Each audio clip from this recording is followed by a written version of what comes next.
año se va a hacer un censo nacional, se van a hacer 3 censos. El Censo Nacional de Población y Vivienda, que se hace cada 10 años. El censo económico, que no se hace hace 30 años, para saber a qué nos dedicamos los ecuatorianos. Esto tiene fuertes implicaciones técnicas, por ejemplo, en las cuentas nacionales. ¿Cuál es el tamaño de la agricultura? ¿Cuál es el tamaño del comercio? Trabajamos con estadísticas hace 30 años. Y un censo de vivienda solamente. ¿O estoy equivocado, Byron? De población, vivienda y económico. ¿Ok? Estamos trabajando en eso. Ayer hemos revisado las preguntas. Hubo un largo debate, sobre todo en la parte étnica, ¿no?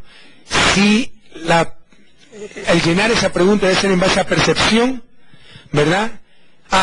Yo me creo indígena, entonces digo que soy indígena, o en base a observación. Yo digo que es una mezcla de los dos. Por ejemplo, las compañeras, ¿verdad? Claramente son compañeras indígenas, poner indígena. Pero Byron, que es el que está sentado al lado de la compañera, el director del INEC, medio blanquito con lentes, bueno, a él le vamos a preguntar qué se considera mestizo, blanco, indígena. Pero si con todo cariño a nuestro querido gobernador del Guaya, ¿no? Tremendo afroecuatoriano, le vamos a preguntar cuál es su grupo étnico, y me dice, soy chino. ¿Es chino porque se considera chino? No, pues no. O sea, yo creo que las percepciones tienen límite. Hay un largo debate ahí. Precisamente por preguntar en base a percepciones, en el censo del 2001 se estableció que había solo 6% indígenas, cuando todo el mundo sabe que hay mucho más. ¿Por qué? Porque hay indígenas que por temor, qué sé yo, no dicen que son indígenas, ¿verdad?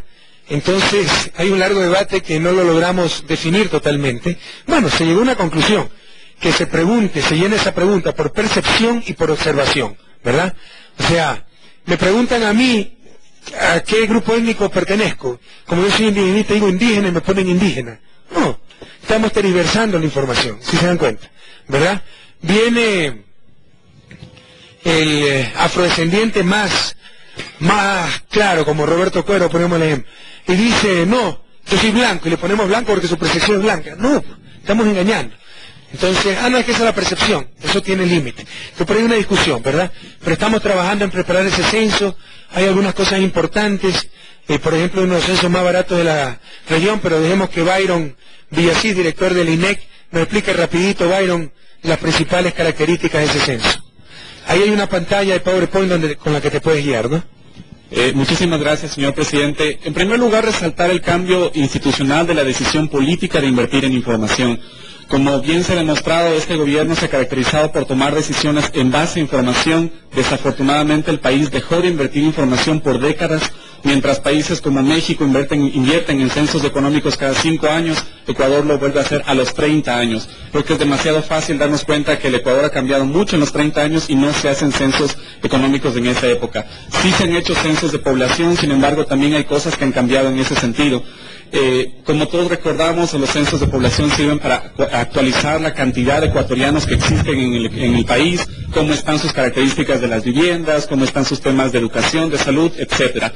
Sin embargo, se diferencia este censo de otras oportunidades, yo diría en 4 características principales, señor presidente.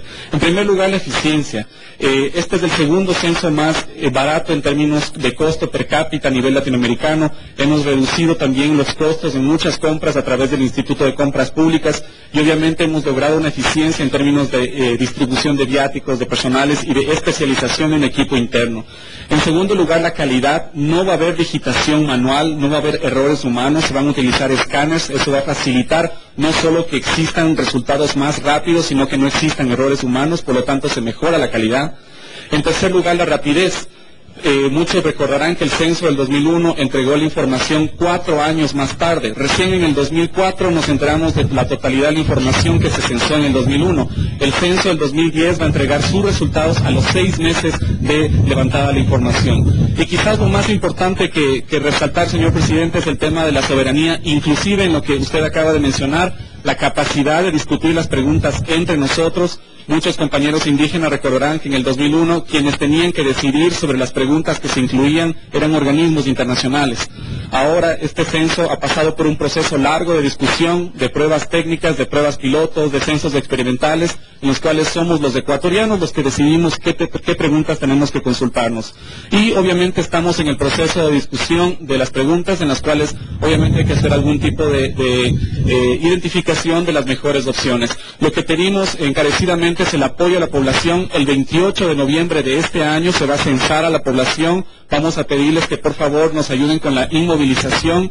Como recordarán, hace 10 años de simplemente un domingo donde tenemos que conservarnos en casa hasta que venga un estudiante a hacernos unas cortas preguntas durante unos 20-30 minutos. Y en este momento, señor presidente, se está haciendo el precenso en las principales ciudades del país.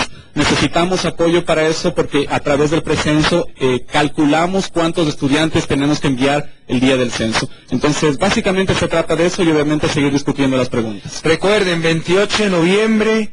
Censo nacional, ¿censo número cuánto es este? De población. Séptimo Censo nacional de población. Y sexto de vivienda. Sexto de vivienda, atiendan con mucho cariño, calidad y calidez, preparen un juguito, etcétera. A los chicos, van a ser chicos de 16, 17 años que vayan a censar, como 300.000 personas van a estar involucradas ese día en el censo. Ese día hay ley seca, así que también prepárense. Ya algunos fundamentalistas de siempre quieren consentimiento previo para la ley seca, ¿no? Para la ley seca quieren consentimiento previo. Pero bueno, en todo caso, revisemos rápidamente porque es importante. Pongamos de primera pantalla sobre el censo y que la gente vea los objetivos específicos, contar con una cuantificación de la población y sus viviendas, así como conocer su distribución y estructura a nivel de división administrativa desagregada. Esta información es fundamental para tomar después decisiones de política pública, ¿no? Saber dónde intervenir, dónde nos faltan hospitales, etcétera. Para la distribución de rentas municipales, por ejemplo, que es en base a población, entre otros. Suministrar información que servirá para la elaboración y actualización de los indicadores de las necesidades básicas insatisfechas de la población. Servir de base para la elaboración de los marcos muestrales, estudio demográfico a profundidad, proyecciones de población, cálculo de indicadores específicos. Conocer las características de las viviendas y contribuir al estudio de déficit de vivienda. Sigamos. Ustedes ya sí saben que en los países desarrollados ya no existen censos, porque a partir de un censo, cada nacimiento, cada defunción, cada mejora en la vivienda, se registra y todo entonces se va actualizando.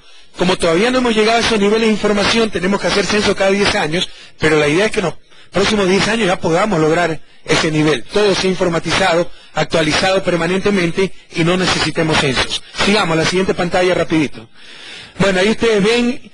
A nosotros, solo Colombia es más barato que nosotros, nos está costando $3 aproximadamente por persona el censo. En Colombia es unos 60, pero en Estados Unidos casi $23, y los resultados estarán en unos 5 o 6 meses, ¿no? Sigamos. Entonces, 28 de noviembre de 2010, desde las 0 horas, ley seca, y todo el día domingo será de las 7 de la mañana, donde quiera, ¿a qué hora? De 7 de la mañana a 6 de la tarde, 11 horas, irán chicos de colegios, chicas de colegios, 16, 17 años, a hacerles algunas preguntas, qué edad tienen, cuántas personas viven, cuántos dormitorios tienen en la casa. No se preocupen, son los compañeros que están haciendo el 7º censo nacional, que era tan necesario en el país. Entonces, a todos el 28 de noviembre a prepararnos para el 7º censo nacional de población y vivienda. Ahí está un poco el formulario que se va a llenar, sigamos, ¿ya? Todo eso va a ser escaneado. Ya no es que va a haber que meter digitalizando pregunta por pregunta, sino que se pasa un escáner y la información ya pasa al computador, lo cual nos permitirá tener toda la información en 6 meses. La vez pasada se demoraron más de 3 años en tener la información. ¿Ok?